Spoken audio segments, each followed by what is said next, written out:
Hello all of you.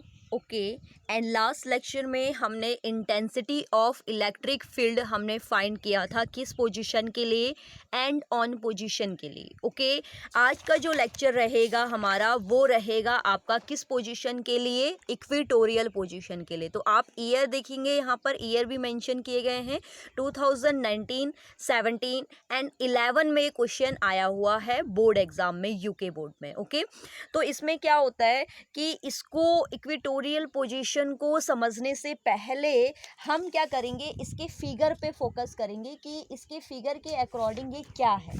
ठीक हो गया? ठीक, तो इसमें क्या है देखेंगे प्रूफिंग को। ठीक, तो इसमें हमने कहा कि हमारे पास क्या है, एक इलेक्ट्रिक डाइपोल है, वही सेम कंडीशन, बट अब इसमें क्या है, एक्स नहीं है ना, एक्सेस नहीं है क्योंकि ये निरक्षीय स्थिति है। तो ए और बी, एक हमने एक इलेक्ट्रिक डाइपोल ले लिया। हमें पता है इसके बीच की जो मैक्सिमम डिस्टेंस होती है वो कितनी होती है आपकी, 12। इट मीन्स हम क्या करेंगे, इसके मिड से आर डिस्टेंस पे एक पॉइंट को प्लेस करेंगे जो कि पॉइंट है आपका पी। यहाँ पर हमने क्या फाइंड करनी है, इलेक्ट्रिक फील्ड की इंटेंसिटी को फाइंड करना है निरक्षीय स्थिति पे, इट मीन्स इक्वेटोरियल पोजीशन पे। ओके, तो अब क्या है, अब हम इसको क्या करेंगे, इससे इस चार्ज की जो डिस्टेंस है, ठीक है, क्योंकि आपको पता है कि फर्स्ट में हम प्लेस करते हैं माइनस क्यू चार्ज को एंड सेकेंड में प्लेस करते हैं प्लस क्यू चार्ज को। ठीक है, तो इसको हमने फिगर बनाने के लिए इसको क्या कर दिया, मैच। अब आप क्या कर सकते हैं, पाइथागोरस थ्योरम के अकॉर्डिंग इसकी डिस्टेंस को फाइंड कर सकते हैं। देखिए, हाइपोटेनस का स्क्वायर बराबर क्या होता है, परपेंडिकुलर का स्क्वायर एंड बेस का स्क्वायर। इट मीन्स कर्ण का स्क्वायर बराबर होता है आपका लंब का स्क्वायर प्लस आधार का स्क्वायर। तो कर्ण का स्क्वायर कितना आ जाएगा आपका, आर स्क्वायर, आपका लंब आर है और आधार कितना है, एल है। तो यहाँ से के हटेगा तो स्क्वायर रूट के साथ क्या आ जाएगा, के square plus L square. It means ये क्या हो जाएगा हमारा, square root R square plus L square. ठीक हो गया?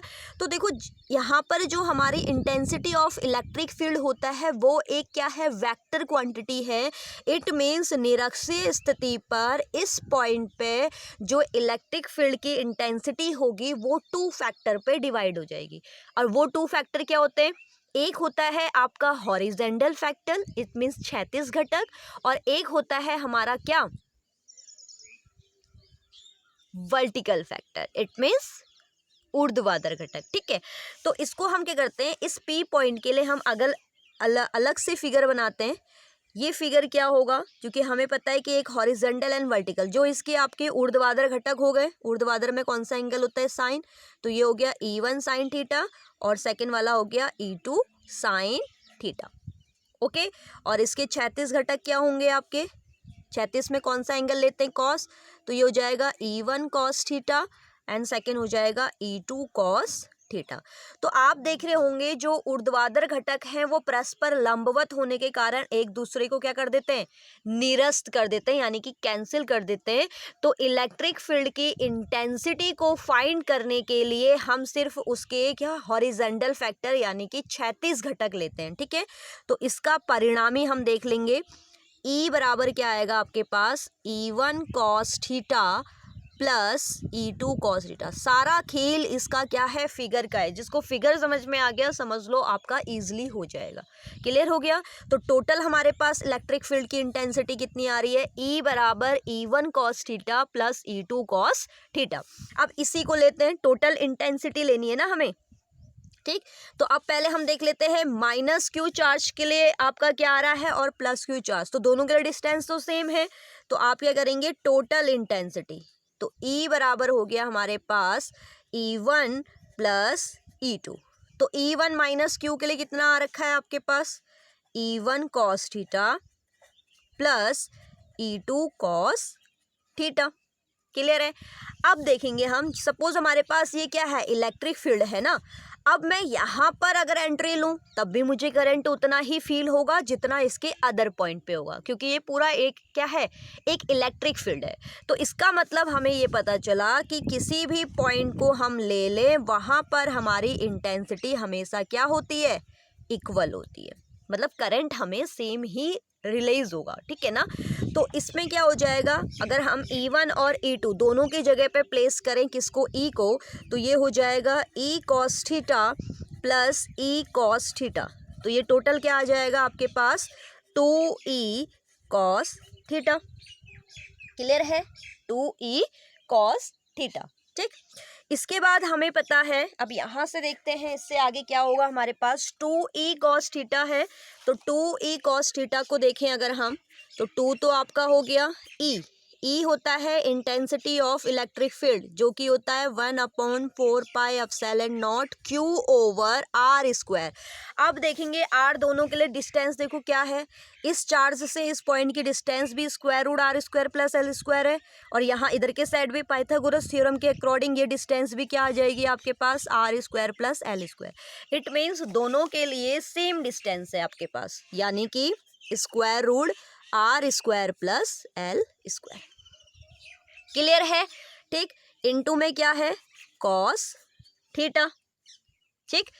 अब हम यहाँ से देखते हैं कॉस थीटा की वैल्यू क्या आ रही है। देखो ये आपका एंगल है, ठीक। तो एंगल के सामने वाला क्या होता है, परपेंडिकुलर, यानी कि लंब। लंब के सामने वाला क्या होता है, कर्ण। और नीचे क्या होता है, जहाँ से एंगल लगा होता है, आधार। तो आपने कॉस पढ़ा हुआ है इस फॉर्मूले से, पढ़ा है ना हाई स्कूल में, LAL KKA। तो क्या होता है आपका कॉस, आधार बटे कर्ण, यानी कि आधार क्या है L और कर्ण क्या है R square plus L square, ठीक है। तो इसको हम थोड़ा सा प्लेस करेंगे, 2 into 1/4 pi epsilon naught Q over square root R square plus L square, sorry यहाँ होता है R का स्क्वायर। तो स्क्वायर इंटू कॉस क्या था, आधार आपका था L और कर्ण था square root R square plus L square. Okay, यहाँ तक समझ में आ गया होगा।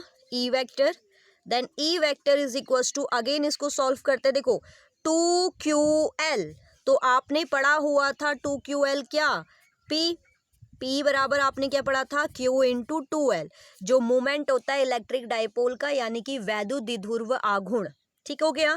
तो इसके जगह पे हम प्लेस कर देंगे किसको, P को, देन 1/4 पाई एप्सिलॉन नॉट, यहाँ देखिए स्क्वायर है तो इसके स्क्वायर से इसका स्क्वायर रूट क्या होगा, कैंसिल होगा। देन हमारे पास आ गया 1/R प्लस L का स्क्वायर, देन रूट हट गया, और एक हमारा ये क्या है, R square plus L square. तो इस रूट को हम क्या लिख सकते हैं, 1/2, क्योंकि रूट को हम क्या लेते हैं, हाफ लेते हैं। अब यहाँ देखेंगे आप, दोनों के बेस सेम है, तो इसकी पावर कितनी है 1, इसकी पावर कितनी है 1/2, ठीक हो गया।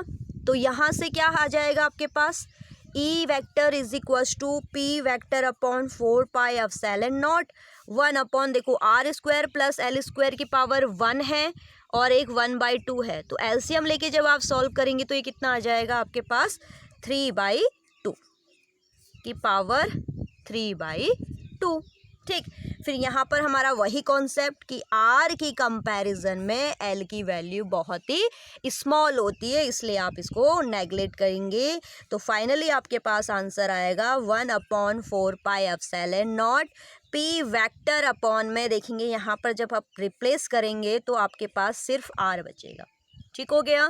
तो स्क्वायर से स्क्वायर कैंसिल हुआ, तो फाइनल एक्सपेंशन आपके पास आया 1/4 pi epsilon not P over R cube. ये क्या होता है, निरक्षीय स्थिति पर वैद्युत क्षेत्र की तीव्रता। तो ये दोनों ही प्रूफिंग आपके लिए इम्पॉर्टेंट है।